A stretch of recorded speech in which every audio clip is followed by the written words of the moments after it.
തൃശൂർ വെള്ളിക്കുളങ്ങര ശാസ്താംപൂവം ആദിവാസി കോളനിയിൽ നിന്ന് കാണാതായ 2 കുട്ടികളുടെയും മൃതദേഹം കണ്ടെത്തി. 8 വയസ്സുള്ള അരുൺകുമാർ, 15 വയസ്സുള്ള സജിക്കുട്ടൻ എന്നിവരാണ് മരിച്ചത്. തേനെടുക്കാൻ കയറിയ അരുൺ മരത്തിൽ നിന്ന് വീണു മരിച്ചു എന്നാണ് പ്രാഥമിക നിഗമനം. 2 മൃതദേഹത്തിന്റെയും കാലപ്പഴക്കത്തിൽ വ്യത്യാസം ദുരൂഹത ഉയർത്തുന്നുണ്ട്. സൂരജ് സജി വിവരങ്ങളുമായി. സൂരജ്, 2 മരണവും ഏത് തരത്തിൽ സംഭവിച്ചിട്ടുണ്ട് എന്നതിൽ വ്യക്തത പോലീസിന് വരുന്നത് എപ്പോഴാണ്? പോസ്റ്റ്മോർട്ടം നടപടികൾ എന്ന് നടക്കും?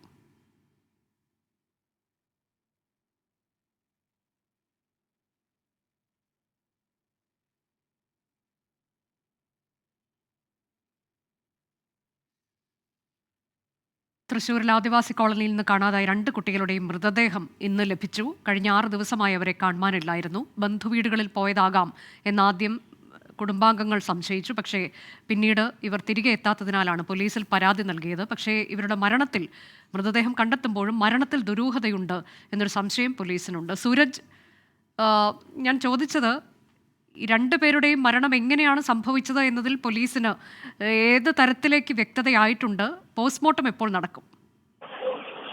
അതിന് എന്തായാലും ഇൻക്വസ്റ്റ് നടപടികൾ പൂർത്തിയാക്കി മൃതദേഹം നിലവിൽ ഇവിടെ നിന്ന് തൃശൂർ മെഡിക്കൽ കോളേജിലേക്ക് മാറ്റിയിട്ടുണ്ട്. നമ്മൾ ഉന്നത പോലീസ് ഉദ്യോഗസ്ഥരുമായി സംസാരിക്കുമ്പോൾ അവർ പറയുന്നത് ഇങ്ങനെയാണ്. അരുൺകുമാർ, അതായത് 8 വയസ്സുള്ള കുട്ടിയാണ്. ഈ അരുൺകുമാർ തേനെടുക്കുന്നതിന് വേണ്ടി മരത്തിൽ കയറിയ സമയത്ത് മരത്തിൽ നിന്ന് വീണ് മരിച്ചു എന്നുള്ളത് തന്നെയാണ് പോലീസിന്റെ പ്രാഥമിക നിഗമനം.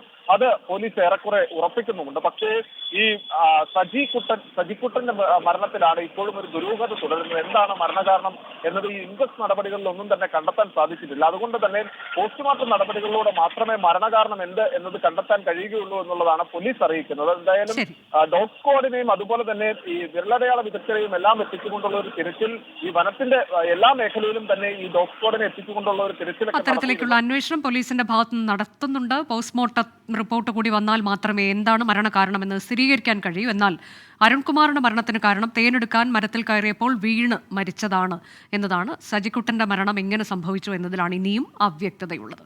ലോകത്തെവിടെയായാലും ഏത് സമയത്തും 24 വാർത്തകളും ഓഗ്മെന്റഡ് റിയാലിറ്റി പാക്കേജുകളും എക്സ്പ്ലെയിനറുകളും വിശദമായി കാണാൻ ഞങ്ങളുടെ യൂട്യൂബ് ചാനൽ നിങ്ങൾക്ക് സബ്സ്ക്രൈബ് ചെയ്യാം.